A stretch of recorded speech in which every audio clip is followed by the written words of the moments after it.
Par le moyen d'Anne, Dieu introduisit Samuel afin de faire de lui sa bouche, son porte-parole, pour proclamer le message de Dieu parmi son peuple.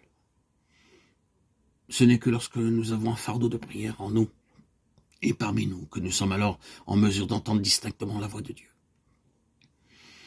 C'est parce que les enfants de Dieu n'ont pas de fardeau de prière qu'ils ne peuvent entendre la voix de Dieu, car ils sont par là même devenus sourds spirituellement.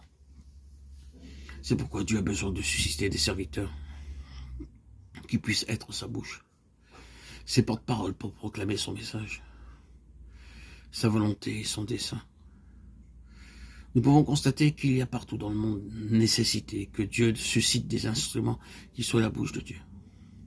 Ce n'est pas la connaissance de la parole de Dieu qui est le plus important au commencement, mais c'est le fait d'entendre la voix de Dieu nous parler. Ensuite, ceux qui lisent leur Bible à genoux devant Dieu sont alors en mesure d'entendre Dieu leur parler, jour après jour. Nombreux sont ceux qui passent beaucoup de temps à lire la Bible, sans cependant entendre la voix de Dieu à travers ce qu'ils lisent. Ensuite, par Samuel, Dieu introduisit David. David dut passer par beaucoup d'expériences difficiles et douloureuses, beaucoup d'épreuves, avant que Dieu ne puisse lui donner la connaissance de son plan pour la construction du temple.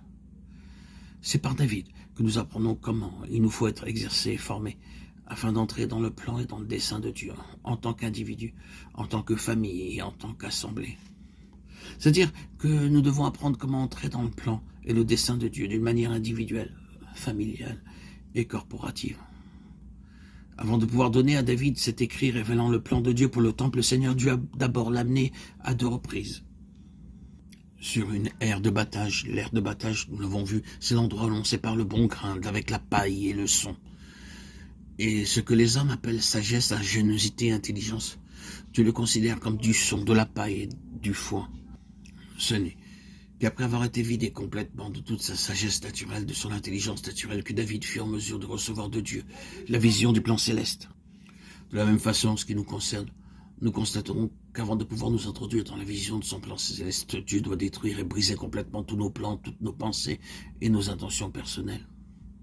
Plusieurs d'entre nous ont appris ou apprennent au travers d'expériences amères comment Dieu nous prépare pour recevoir la connaissance de son plan divin. C'est par David que fut finalement introduit Salomon, un homme de paix par lequel fut exécutée l'œuvre de construction du temple. Il lui fallut se conformer avec exactitude pour chaque détail au plan révélé de Dieu, avant que le temple puisse être édifié. Lorsqu'on bâtit la maison, on se servit de pierres taillées et ni marteau, ni hache, ni aucun instrument de fer ne fut entendu dans la maison pendant qu'on la construisait. 1 Roi 6-7. Pour cet édifice, il fallut employer comme matériaux des pierres de taille de grande valeur. Le roi ordonna d'extraire de grandes et magnifiques pierres de taille pour les fondements de la maison. Les ouvriers de Salomon, ceux de Hiram et des Ghibliens, les taillèrent et ils préparèrent le bois et les pierres pour bâtir la maison. 1 Roi 5-17-18. Ce fut l'unique construction, le seul édifice dans le monde entier, au travers de tous les âges, qui fut édifié de cette façon-là. Chaque détail du plan avait été donné à David par un écrit de Dieu. C'est par un écrit de sa main, dit David, que l'Éternel m'a donné l'intelligence de tout cela, de tous les ouvrages de ce modèle. 1 Chroniques 28-19.